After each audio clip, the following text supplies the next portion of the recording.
know in my heart what is the cause of it. It's always the same cause.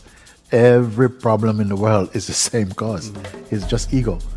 And it is really a misunderstanding of our fundamental position, that we are really the consciousness and not the person, you see. So there has to be sufficient openness, because I don't go charging at anyone. Sharing this together, not the speaker is giving you something, but together we are taking a journey. Together we are eating the same food, same nourishment, drinking at the same fountain.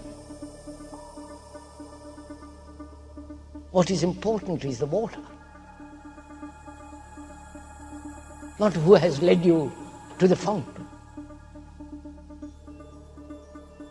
So we are partaking, sharing this investigation together. So please do listen, because it affects your whole life. It affects your activity, your labors, your daily relationship, the society in which you live, the culture which you have created. We are concerned with the whole of life, not one segment of it, one fragment of it, but the whole. That's what you do, what you think, what you feel, how you behave. And as we are concerned with the whole of life, we cannot possibly take a fragment, which is thought, and through thought resolve all of our problems. Because thought itself is a fragment.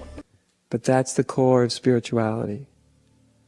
And the only way to really wake up is to realize that the way you perceive yourself may not be true.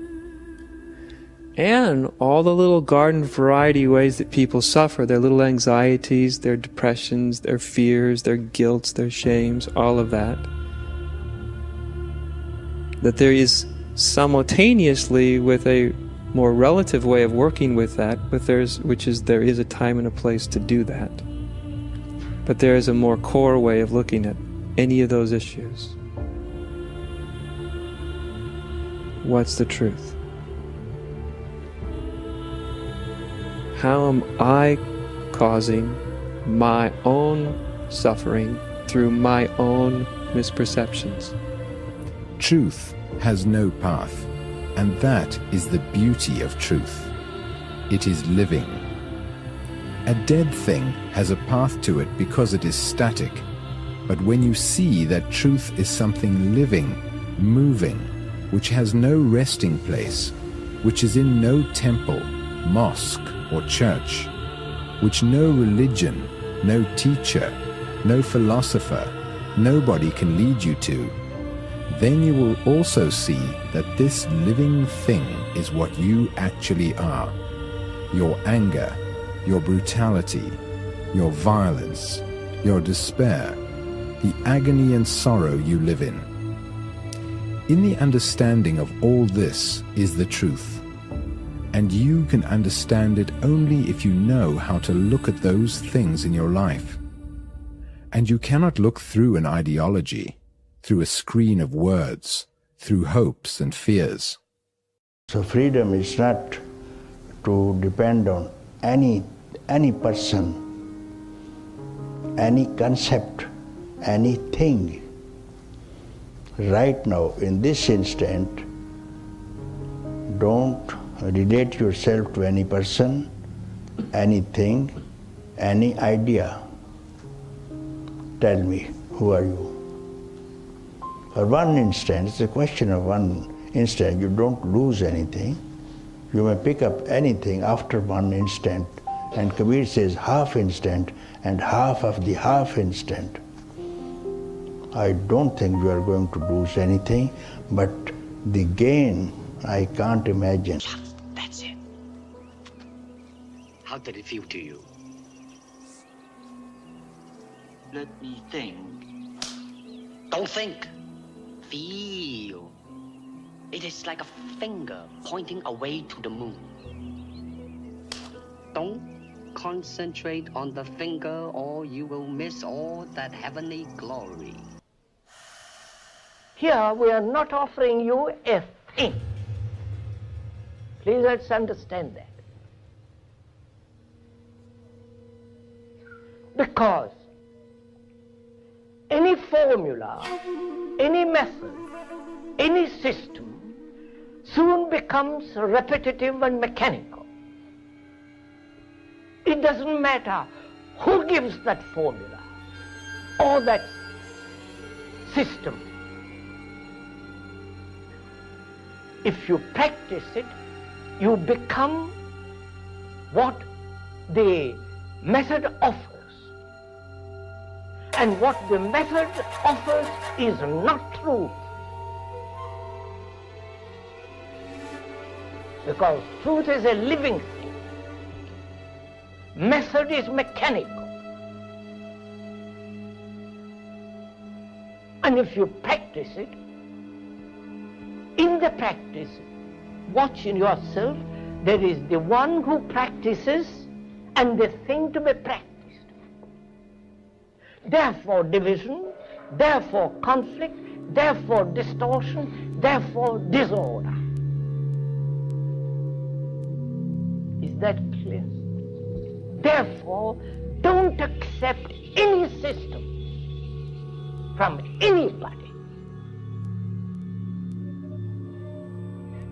You see, actually, I do not teach, karate because I do not believe in styles anymore. I mean, I do not believe that there is such thing as like Chinese way of fighting or the Japanese way of fighting or whatever way of fighting, because unless human beings have 3 arms and 4 legs, we will have a different form of fighting. But basically, we have only 2 hands and 2 feet. So styles tends to not only separate man, because they have their own doctrines, and then the doctrine became the gospel truth, that you cannot change, But if you do not have styles, if you just say, well, here I am, as a human being, how can I express myself totally and completely? Now, that way, you won't create a style, because style is a crystallization, that way it's a process of continuing growth. If there is something real, not an imagination, not something illusory, fanciful, a myth, but a reality that can never be destroyed, a truth that's abiding. And to find that out, come upon it. All authority of any kind, especially spiritual, must be totally set aside.